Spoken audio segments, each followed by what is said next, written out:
1막 태어날 때부터 선 밖에 있었다. 조선 후기.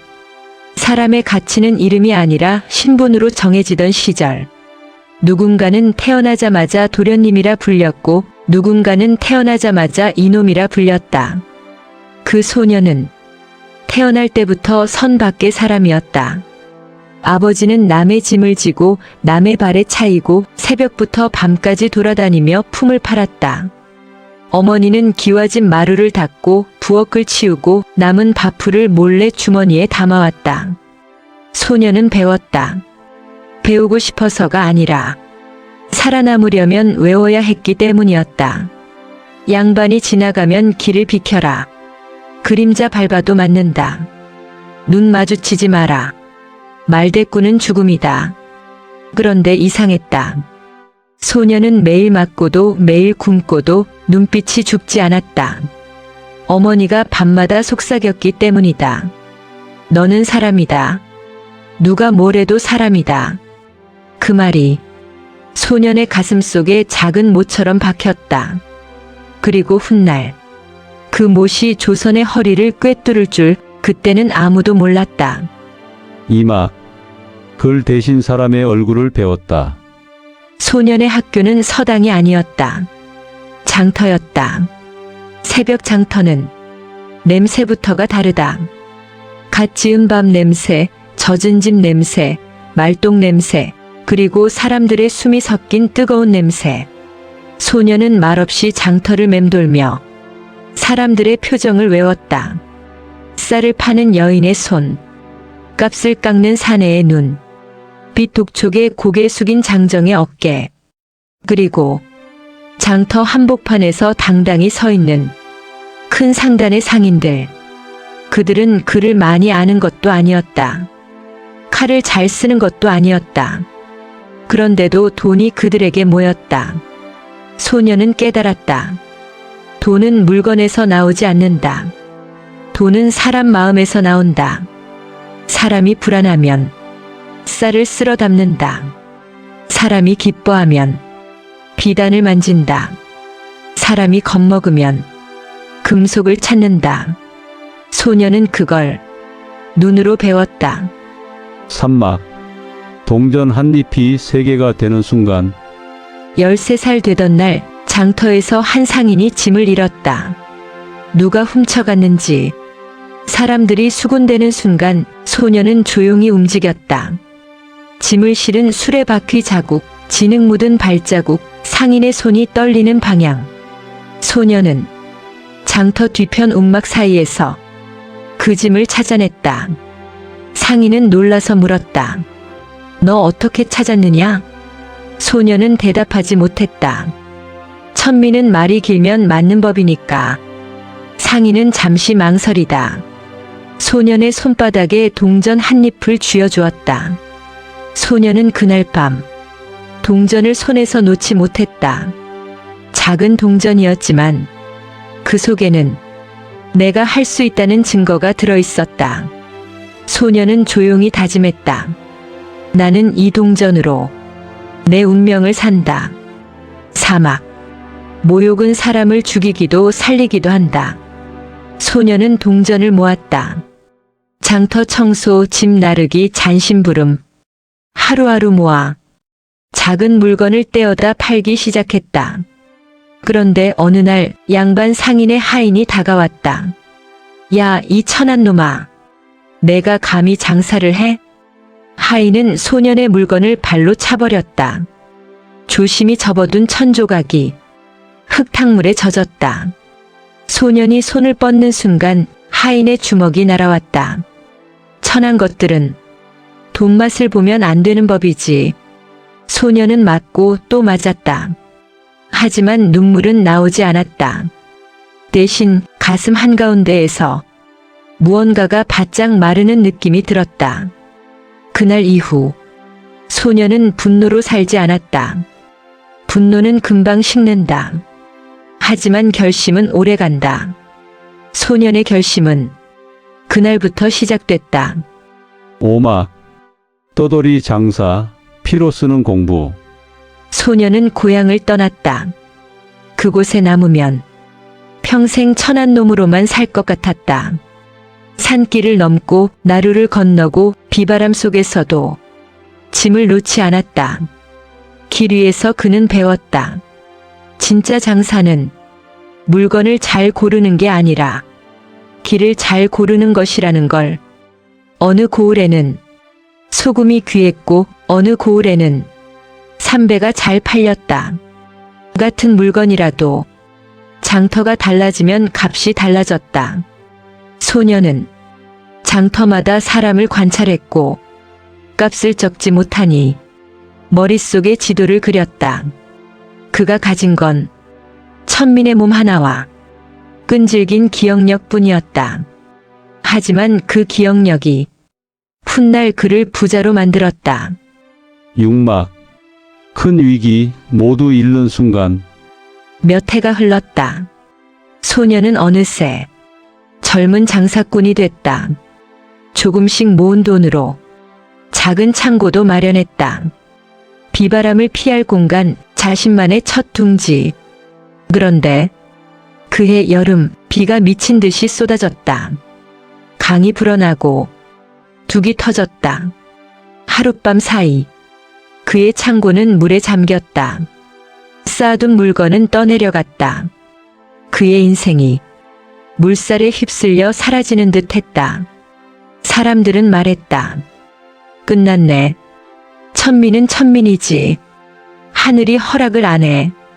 하지만 그는 젖은 진흙 위에 앉아 오래도록 물길을 바라봤다. 그리고 낮은 목소리로 말했다. 물건은 잃었다. 하지만 나는 배웠다. 위기가 오면 사람들이 무엇을 붙잡는지, 무엇을 놓치는지, 그걸 배웠다. 칠막. 상단의 시작 함께 가는 장사. 그는 혼자서 부자가 되려 하지 않았다. 그는 사람을 모았다. 가난한 떠돌이 장사꾼, 빚에 쫓기는 젊은이, 몸은 튼튼하지만 기회가 없던 사내들. 그는 조건을 걸었다. 거짓은 하지 말자. 몫은 공평하게 나누자. 약한 사람을 속여 돈 벌지 말자. 사람들이 비웃었다. 장사가 무슨 도덕이냐? 그렇게 해서 돈 벌겠냐? 그는 대답했다. 거짓으로 버는 돈은 결국 더 큰 거짓을 부른다. 나는 오래가는 장사를 하겠다. 그 말에 사람들이 하나둘 모였다. 그리고 작은 상단이 움직이기 시작했다. 팔막. 양반들의 질투 보이지 않는 칼. 상단이 커지자 양반 상인들이 움직였다. 겉으로는 웃고 뒤로는 길을 막았다. 장터 사용권을 막고 세금을 더 물리고 관아에 손을 써 그의 물건을 압류하려 했다. 그에게도 두려움이 있었다. 천민 출신이 양반들의 이권을 건드린다는 건 칼날을 맨손으로 잡는 일이었다. 하지만 그는 정면으로 맞서지 않았다. 그는 길을 바꿨다.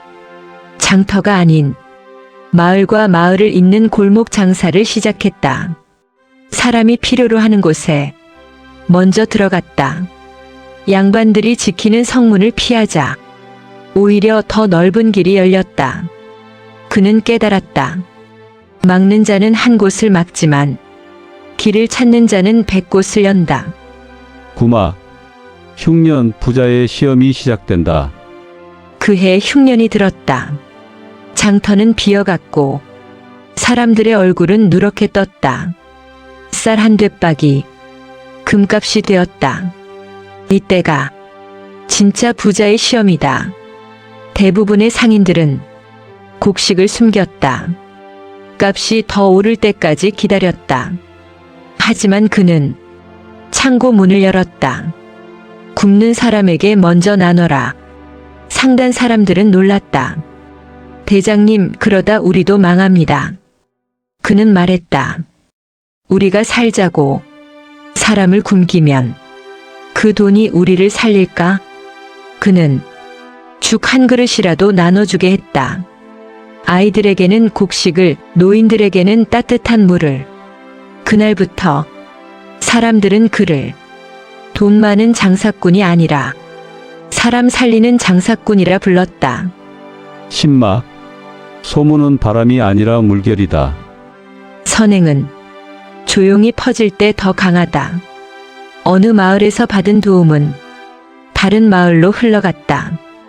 그 상단은 속이지 않는다. 그 장사꾼은 굶주린 자를 외면하지 않는다. 천민 출신이라는데 양반보다 낫더라. 그 소문은 마침내 관아의 문을 넘고 양반들의 귀를 찔렀다. 그리고 왕실로 들어갔다. 궁 안에서 누군가가 말한다. 전하, 백성을 살린 장사꾼이 있다 합니다. 왕실이 흔들리기 시작했다. 11막. 궁으로 불려가다 목숨이 걸린 길. 왕의 부름은 영광이기도 하지만 천민에게는 목숨이 걸린 칼날이었다. 궁으로 들어가는 길, 그는 한 걸음 한 걸음을 조심했다. 그러나 그는 비굴해지지 않으려 했다. 내가 천민이라도 내가 한 일까지 천할 수는 없다. 궁궐의 문이 열리고 그는 넓은 전각에 섰다. 수십 개의 눈이 그를 찌른다. 비웃음, 경멸, 호기심. 그는 숨을 깊이 들이쉬었다. 그리고 왕 앞에 섰다. 12막. 양반들이 무릎 꿇는 순간 왕은 조용히 물었다. 내가 곡식을 풀어 백성을 살렸다 하더냐? 그는 고개를 숙이지 않고 말했다. 예, 전하. 백성이 굶으면 나라도 굶습니다. 순간 전각이 얼어붙었다. 천민이 왕 앞에서 저렇게 또렷하게 말하다니 양반들이 수군댔다. 건방지다. 감히. 하지만 왕은 그 수군거림을 끊었다. 나라의 기둥은 가문이 아니라 백성을 살리는 마음이다. 그리고 왕이 말했다. 오늘부터 그를 업신여긴 자들은 그 앞에서 사과하라. 양반들의 얼굴이 굳었다. 하지만 왕의 명이다. 한 사람, 두 사람. 마침내 그를 짓밟던 이들까지 무릎을 꿇었다. 그 순간 그는 복수의 쾌감보다 이상한 슬픔을 느꼈다. 나도 저들처럼 살 뻔했구나. 13막. 왕의 큰 상, 그러나 그는 다르게 받는다. 왕은 그에게 토지와 상단 운영의 권한 그리고 큰 상을 내리려 했다. 그러나 그는 말한다. 전하, 제가 바라는 것은 사사로운 부귀가 아닙니다. 사람들이 숨을 삼킨다. 그는 이어 말한다. 제가 가진 재산을 백성을 위해 쓰게 해주십시오. 굶는 이에게 길이 되고 추운 이에게 불이 되게 해주십시오. 왕은 잠시 그를 바라보다 천천히 고개를 끄덕인다. 좋다. 내가 그 길을 열어라. 내가 뒤에서 바치겠다. 그날 한 천민 장사꾼은 왕실의 인정을 받은 백성의 부자가 된다. 14막. 진짜 결말은 부자가 된 뒤에 있다. 부자가 되고 나면 사람은 바뀐다. 그게 세상 이치다. 하지만 그는 달랐다.